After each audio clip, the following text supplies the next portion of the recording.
എല്ലാവർക്കും നമസ്കാരം.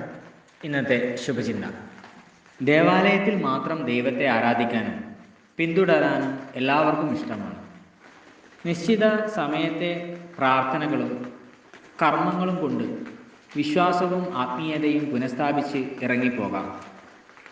അനുദിന ജീവിത യാഥാർത്ഥ്യങ്ങളിൽ ഈശ്വരനെയും കൂട്ടി നടന്നാൽ പിന്നെ പ്രാർത്ഥനയും പ്രവൃത്തിയും ഒരുപോലെ പോകണം.